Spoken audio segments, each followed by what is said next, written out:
तो दोस्तों यहाँ पर मैं पिछले 10-15 मिनट से मैं ट्राई कर रहा हूँ बट यहाँ पर मेरे ओप्पो मोबाइल फ़ोन से किसी को भी कॉल नहीं लग रही है। जैसे ही यहाँ पर मैं अपने ओप्पो मोबाइल फ़ोन से किसी को भी कॉल करने जा रहा हूँ, कॉल बार-बार कट होकर मुझे डिस्प्ले पर एक प्रॉब्लम बता रहा है, get the most out of your phone app, some features required permission to use microphone even though they don't use it to listen to you in settings give permission to use your microphone कभी to use your mic access बता रहा है। तो दोस्तों मैं आपको बताऊँ, चाहे आपके पास ओप्पो कंपनी का कोई सा एक मॉडल का फ़ोन करो, तो ऐसे में अगर आपके ओप्पो मोबाइल फ़ोन में भी कॉल नहीं लग रही है, यही प्रॉब्लम बता रहा है। तो आज की इस वीडियो में आपको टोटल एक ऐसी सेटिंग्स बताऊंगा जिस एक सेटिंग्स को एनेबल करके टोटल 1 सेकंड के अंदर अंदर इस प्रॉब्लम को फिक्स करके बताने वाला हूँ।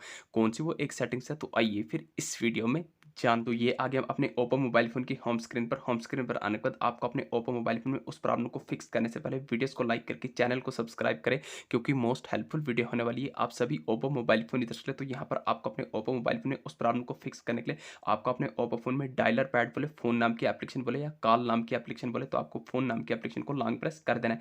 जैसे ही आप फ़ोन नाम की एप्लीकेशन को लॉन्ग प्रेस करेंगे, जिससे आप कॉल लगाते हैं, उस एप्लीकेशन को आपने लॉन्ग प्रेस करना है। जैसे लॉन्ग प्रेस करेंगे ऐसा इंटरफेस आएगा, यहाँ पर आपको आई बटन दिख रहा होगा, आई बटन पर क्लिक करना है, तो आपके सामने फ़ोन नाम का एप्लीकेशन कुछ ऐसा निकल के आ जाएगा। तो दोस्तों यहाँ पर बहुत सारे फीचर निकल के आएंगे, तो आपको मैनेज नोटिफिकेशन के नीचे परमिशन आएगा, परमिशन पर क्लिक करना है, तो आपके सामने ऐसा इंटरफेस आएगा। अब यहाँ पर फ़ोन नाम की एप्लीकेशन से हमने किस किस को परमिशन दी है, कॉल लॉग्स को भी दिया है, कैमरा को भी दिया है, कॉन्टैक्ट्स को भी दिया है, नोटिफिकेशन को भी दिया है, फ़ोन को भी दिया है और एसएमएस को भी दिया। अब किस-किस को नहीं दिया, नॉट अलाउड, लोकेशन को नहीं दिया, कोई भी ज़रूरत नहीं है, माइक्रोफ़ोन को नहीं दिया लेकिन देनी है। माइक्रोफ़ोन पर आपने क्लिक करना है, allow only while using the app पर क्लिक करके एक स्टेप बैक आना है। जैसे ही बैक आएँगे, अब हमने माइक्रोफ़ोन को एक्सेस दे दिया। जैसे हम माइक्रोफ़ोन को एक्सेस दे देंगे, अब जब भी आप अपने ओप्पो मोबाइल फ़ोन से किसी को भी कॉल करने जाएँगे, चुटकी में कॉल लग जाएगी, क्योंकि हमने माइक्रोफ़ोन का एक्सेस नहीं दिया था, इसी के कारण से हमारी कॉल नहीं लग रही थी। वीडियो अच्छी लगी, चैनल को सब्सक्राइब करना ना भूलिए। Thank you.